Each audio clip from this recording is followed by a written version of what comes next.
I would say my bathroom. Now, what's your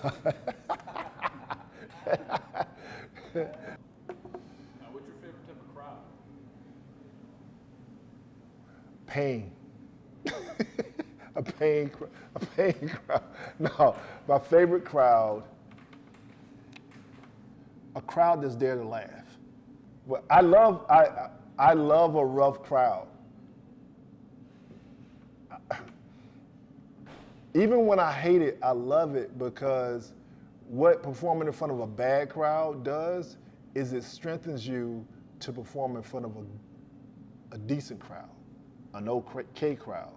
So if you're able to draw the attention of a crowd that's a terrible crowd, and by terrible I mean a crowd that's not listening, a crowd that's continuously wanting to heckle, a crowd that's there to watch the game and they didn't even know there was going to be a show that night.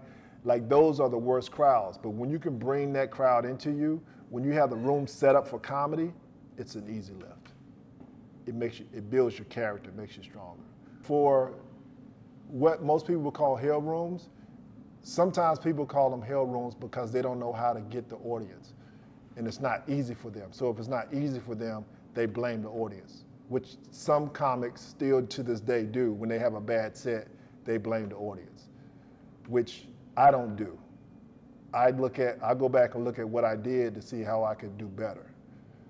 And then if I find something that I could have done better, I change that. If I look back and say there was nothing I could have done better, I did everything I needed to do, then I blame the audience.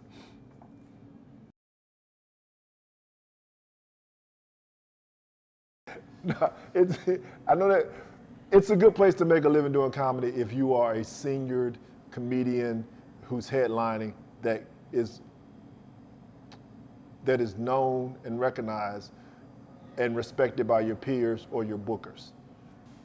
For the work that it will cost to do stand-up full time, I would lose even more of my artistic edge than I would be working a full-time job, because you're chasing after the money. And because I have a job that takes care of everything, I could say no to certain things that would either hinder or hurt me artistically.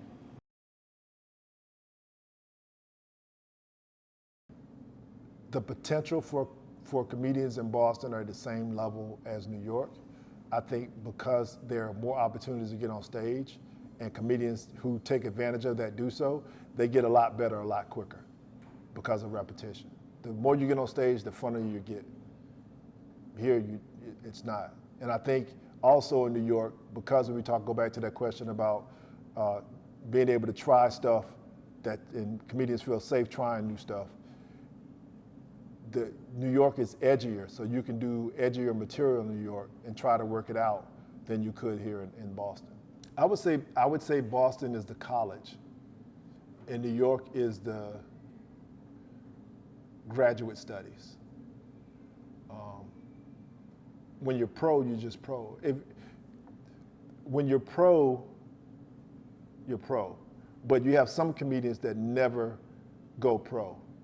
Even though they're making professional income, they're never pro because they are still into the art of comedy and the education of comedy. I think comedians like Dave Chappelle, Bill Burr, Patrice O'Neal, God rest his soul, those comedians are comedians that still are taking graduate courses. You ever see somebody who's making is upper middle class, making high six figures, and they say they're going for another doctorate, and you're like, why the hell are you doing it? Like, what are you going to do with it? And they just want to go because they want to learn. That's the way I look at Dave Chappelle and cats like that. But they still want to learn the craft of comedy. Those comedians who still go out to an open mic and to get 7 or 8 minutes. Hannibal Buress is like that. The comedians that come through Burn to do guest spots when they're in town.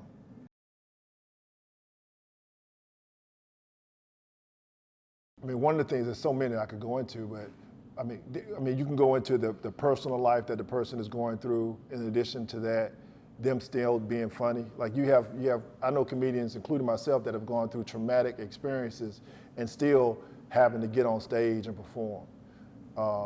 you'd have, financial situations where comedians are just about homeless, if not homeless, and they're still out here trying to grind and do comedy. On the artistic side, though, I would say the things that people wouldn't realize about a lot of comedians in Boston. Well, the true comedians, not the ones that are just open micers, but the comedians that are trying to grow and develop their craft, that they on a consistent basis are trying to walk this fine line between expressing themselves to find the funny in the material that they're delivering and walking that thin line of being politically correct. Any joke that could be perceived as being racial is what the audience in Boston dislike the most, black or white. But the way I just described it is actually the way it happens. The potential for comedians in Boston are at the same level as New York. I think because there are more opportunities to get on stage, and comedians who take advantage of that do so, they get a lot better a lot quicker because of repetition. The more you get on stage, the funnier you get. Here, it's not. And I think also in New York, because go back to that question about being able to try stuff and comedians feel safe trying new stuff, New York is edgier, so you can do edgier material in New York and try to work it out than you could here in Boston.